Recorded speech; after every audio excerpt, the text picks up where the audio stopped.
Hello Hunt community, I be Dre Gaming and I'm just gonna give you guys some tips and tricks for Hunt Showdown. I've got about 7 of them here. We'll see how that goes.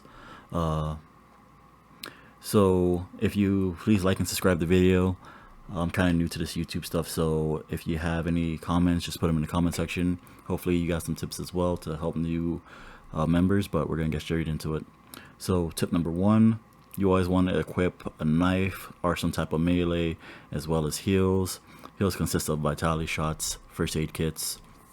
Uh, if you're in a game, let's say you just have one weapon, typically you can find a melee. It will take up a medium weapon spot, and there are heals throughout all the maps in quick play as well as in bounty hunt mode. These heals, they're usually just first aid kits, but it's best to have some type of heals on you if in case you're with a boss and you get hurt, or you have a team pushing you and you're in the building with your squad alone. So tip number two, you want to avoid dogs, typically the hellhounds. These NPCs, they usually run in packs of 2 to 4, and they're hard to kind of get off you as soon as you start fighting them or engage with them. So it's just best to avoid them. Another NPC that's pretty hard to fight would be the water devil. Well, typically it's not hard to fight, but it's hard to fight it when you're in the water with it, I should say. It'll kill you within a few seconds. You could tell what it looks like by the ripples in the water. And it kind of looks like a bunch of eels or worms kind of coming at you once they do start to get in the water, and they have a distinct sound as well. So tip number four, birds. If you hear birds, that typically means there's a squad around the area. Horses as well. Horses just lets you know squads are in the area. If you play the game often, you'll see that birds, they have a distinct way of letting you know where that squad is coming from. So let's say there's a team running towards a pair of crows. The crows will go forward. You will be able to tell where that team is just by looking in the opposite direction of the way the birds are flying, and that pretty much tells you where the birds are, or where the team is. My apologies. Tip number five here, in the boss areas. Boss areas, they typically have lamps, throwables, and melees in that area, as well as ammo, weapon crates for you to get more things. I would say that the best thing for you to do is take advantage of those lamps. Some bosses, they're better to melee or get a few shots in rather than making a huge gun storm, because as soon as you start shooting, then every other team in the area knows where you're at, and they'll usually camp out that area before you start to banish them, and the banishes just take quite a long time. So tip number six, silence. Silence is key in this game, especially when you're in an area, you hear gunshots, you want to start crouching in order to kind of have a better understanding of your surroundings. In the game, silence, it's what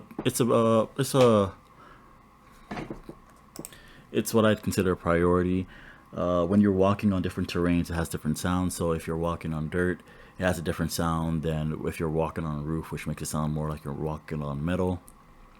Walking on glass, if you get to learn the area a little bit more, glass helps you understand that obviously someone's walking on glass. But either way, I guess tip number seven, if you want to get a better understanding of the maps, if you're in your lobby, you could go to trials. In the trials map, you'll see 2 to 3 different maps, and you're able to go there and look around. There will be no NPCs, and you could do challenges as well, but I kind of use it just to get a better understanding of what my environment looks like. They'll have little crates on the floor so you can see where some things would be, but overall just kind of helps you understand what you're going to get into, what you're going to see. You're not always going to be able to like bunk or there, but it just help you get some of the major areas where you'll be fighting down. Tip number seven, well, I guess this is 7 or 8. But either way, the last thing I'd say is throwables, they have a unique particle effect. I found this from another tip video. I believe it's called Home Reels. I'll give them credit. And this doesn't work in quick play as much as it does in bounty hunt mode. But for this tip, basically what happens is if you're using a throwable, fire, Fire has a particle effect where it's just a huge flame. The Katrina bombs, I know I'm butchering that name, but it has a wire effect. And if you walk into the wires, you get bleed damage. Gas, poison clouds, they're pretty good deterrent for not only having enemies push you, but just from seeing weirdly.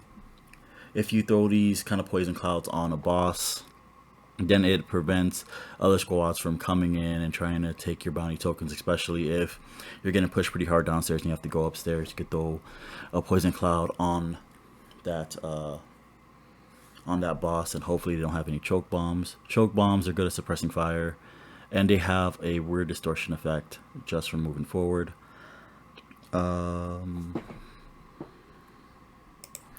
Well, I have one additional tip.